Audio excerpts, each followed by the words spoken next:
जय हिंद दोस्तों, मेरा नाम आनंद एस के और आप देख रहे हैं एस के एजुकेशन यूट्यूब चैनल। दोस्तों, आज के इस वीडियो में हम आपके लिए लेकर आए हैं सीटेट परीक्षा 2026 के लिए सीटेट के सीडीपी में जो 30 क्वेश्चन पूछे जाते हैं वो टॉप 30 क्वेश्चन हम आपके लिए लेकर आए हैं। आप इसमें से कितने जवाब दे पाए हैं लास्ट में हमें ज़रूर बताइएगा। प्रत्येक क्वेश्चन का आंसर आप नीचे कमेंट सेक्शन में दीजिए और लास्ट में आपने कितने अंक हासिल किए नीचे ज़रूर बताइएगा। तो प्रैक्टिस सेशन चलिए हम स्टार्ट करते हैं, ठीक है।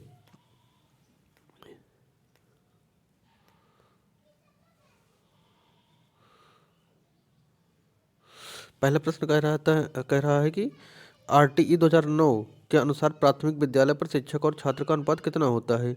तो आरटीई 2009 के अनुसार यानी कि राष्ट्रीय शिक्षा अधिनियम के अनुसार 2009 में जो पारित हुआ है उसमें जो शिक्षक होंगे प्राथमिक स्तर पर कितने छात्रों पर कितने शिक्षक होंगे ऐसा आपको बताना है।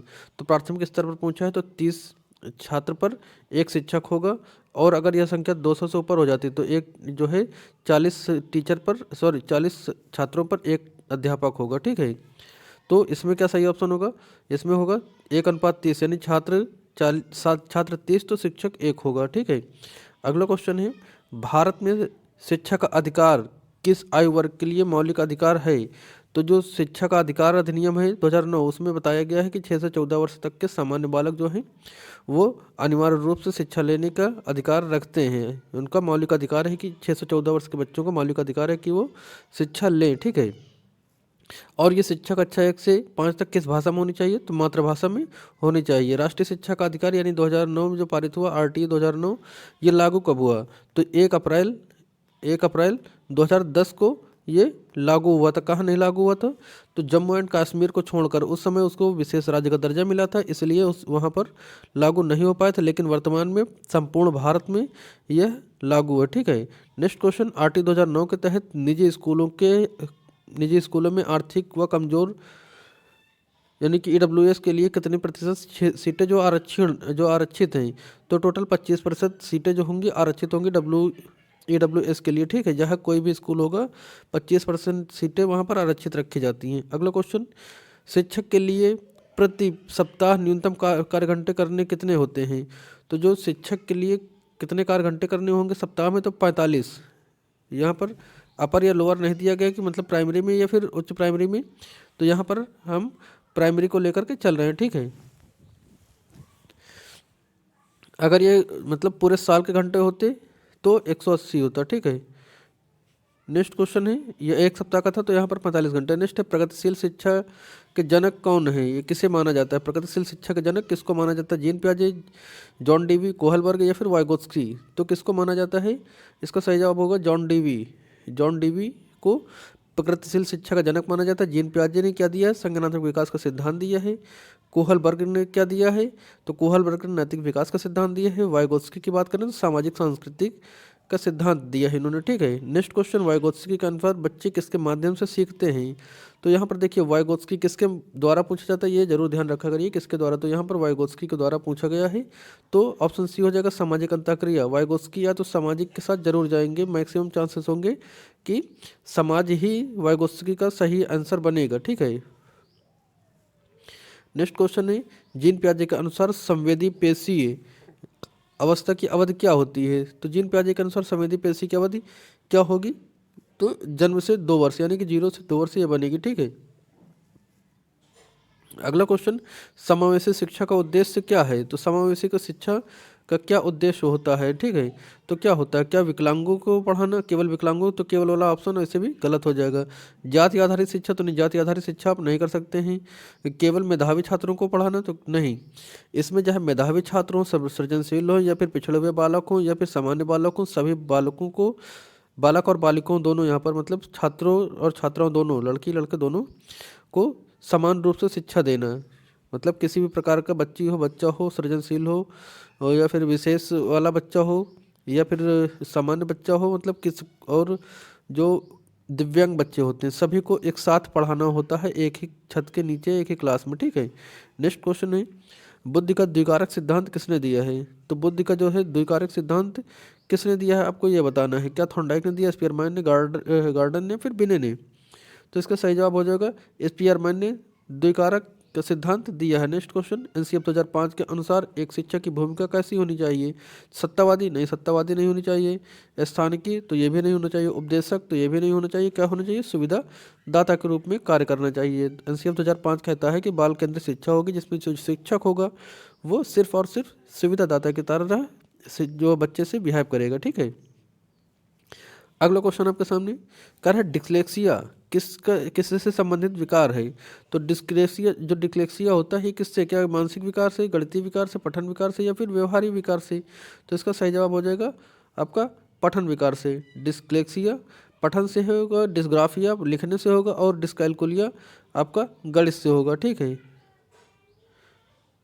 और कौन सा विकार किस कौन सी बीमारी में कौन सा विकार होता है, ये हमने स्पेशल वीडियो बना रखी, जाकर आप देख सकते हैं चैनल पर। नेक्स्ट है कोहल वर्ग के अनुसार नैतिक विकास के कितने स्तर होते हैं?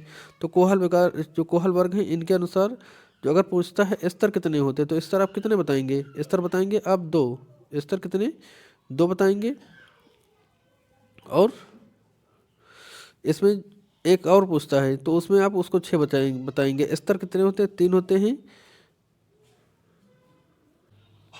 स्तर 3 होते हैं। और चरण अगर पूछता है तो 6 चरण बताएंगे। स्तर 3 चरण 6। ठीक है, नैतिक विकास के कोहल वर्ग के सिद्धांत में।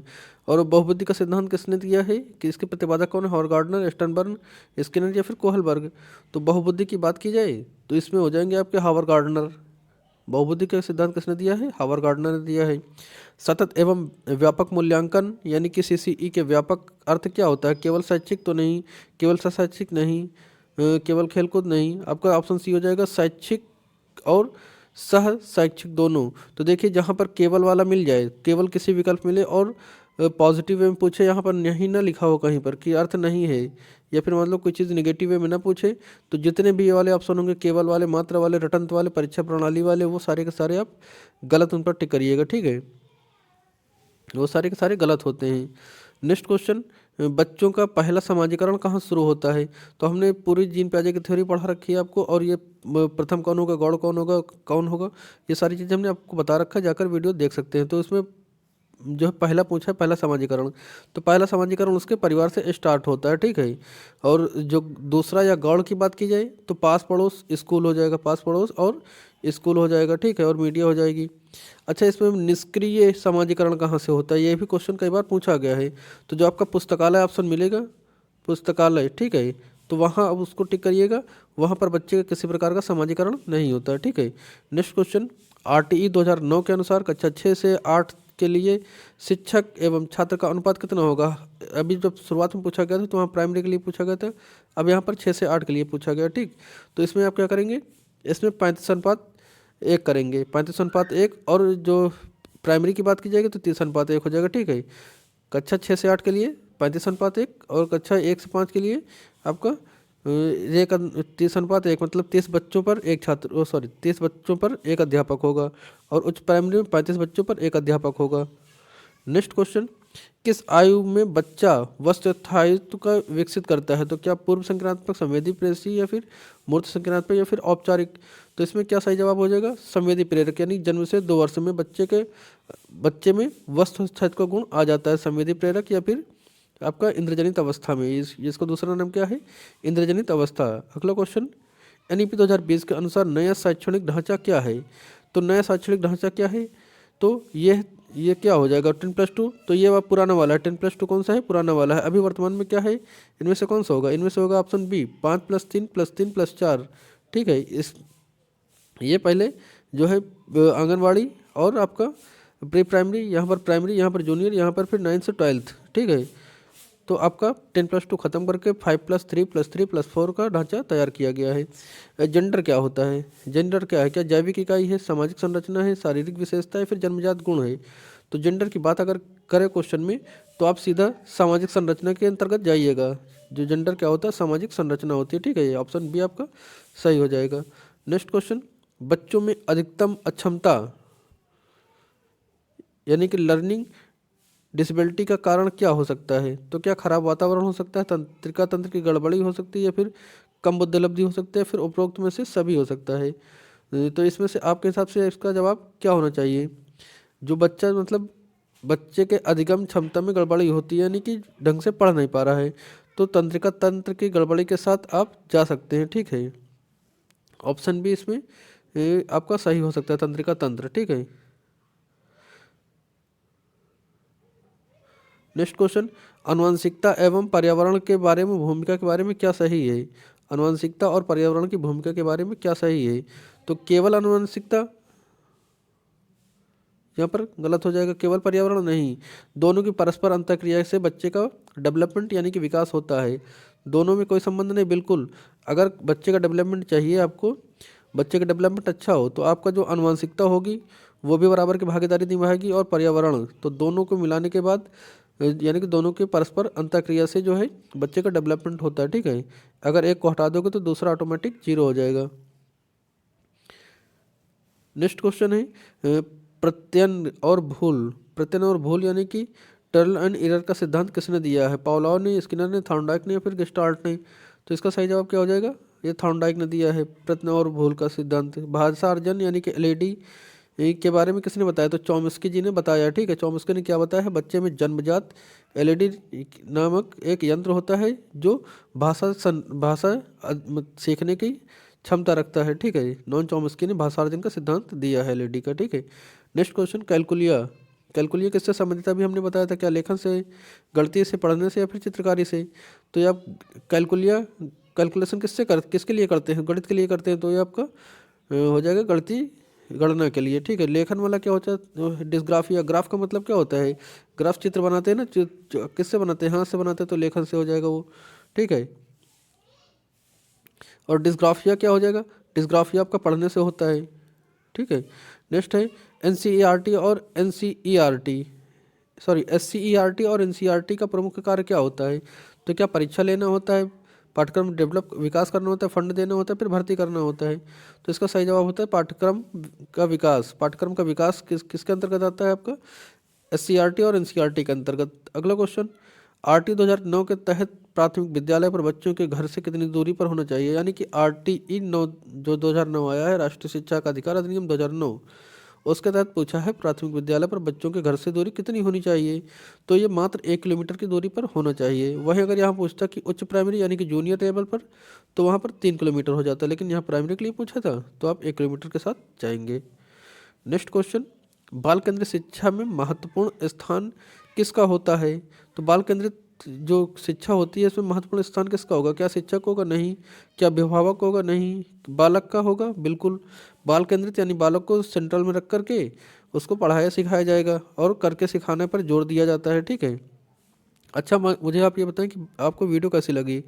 वीडियो सही लग रहा है, मतलब आपको जो पढ़ाने का तरीका मेरा जो है वो सही है या नहीं है? जो कमियां हो आप नीचे हमें कमेंट में ज़रूर बताया करिए। अगर वीडियो पसंद आती है तो ठीक है, उसके बारे में कमेंट करिए। अगर नहीं सही लग रही, कुछ कमियां लग रही हैं, तो उसके बारे में आप कमेंट करके मुझे सजेशन दे सकते हैं, ठीक है। चलिए 28 नंबर क्वेश्चन। 28 नंबर क्वेश्चन कहता है मापन और मूल्यांकन में क्या अंतर है? तो मापन व्यापक है, मूल्यांकन व्यापक है, या दोनों समान है, या फिर इनमें से कोई नहीं? तो इसका सही जवाब क्या हो जाएगा? 28 का आप किसके साथ जाएंगे? बी के साथ जाना होगा। जो मापन और मूल्यांकन में क्या अंतर है? तो मूल्यांकन क्या है आपका? व्यापक है, ठीक है। मापन आपका व्यापक नहीं होता है, मूल्यांकन आपका व्यापक होता है। अगला क्वेश्चन, प्रेक्षणात्मक अधिगम क्या होता है? यानी कि इसका सिद्धांत किसने दिया? प्रेक्षण अधिगम का सिद्धांत किसने दिया? अल्बर्ट बंडोरा ने, थॉर्नडाइक ने, वाटसन ने, या फिर पियाजे ने? तो इसका सही जवाब क्या हो जाएगा? अल्बर्ट बंडोरा। अल्बर्ट बंडोरा जी के साथ आप जाएंगे, ठीक है। नेक्स्ट क्वेश्चन है आपका क्वेश्चन नंबर 30। आरटीई यानी कि राष्ट्रीय शिक्षा का अधिकार अधिनियम आरटीई 2009 पूरे भारत में कब लागू हुआ? तो पूरे भारत में कब लागू हुआ? 2009 को, 1 अप्रैल 2010 को, 15 अगस्त 2010 को, या फिर 26 जनवरी 2010 को? इसका जवाब हमने आपको बता रखा है पहले ही वीडियो में ऊपर ही साइड। तो इसका जवाब सभी लोग नीचे कमेंट में जरूर बताएंगे। ये क्वेश्चन नंबर 30 का सही जवाब क्या होगा, कौन सा विकल्प होगा? सारे लोग जो है उस सही विकल्प नीचे जरूर कमेंट करेंगे, ठीक है। उम्मीद करते हैं वीडियो पसंद आई होगी। वीडियो पसंद आए तो इसको लाइक और शेयर करिएगा, और सीट की तैयारी के लिए चैनल को सब्सक्राइब करिए। इस चैनल पर हर एक सब्जेक्ट का जो है प्रीवियस ईयर क्वेश्चन दिया गया है आपको, और प्रैक्टिस सेशन जारी ही है। जो महत्वपूर्ण थ्योरीज हैं वो भी दी गई हैं, तो आप जाकर उन्हें जो है जो वीडियो पसंद आए आप देख सकते हैं। मिलते हैं नेक्स्ट वीडियो के साथ, तब तक के लिए जय हिंद। और वीडियो कैसी लगी जरूर नीचे कमेंट सेक्शन में बताइएगा।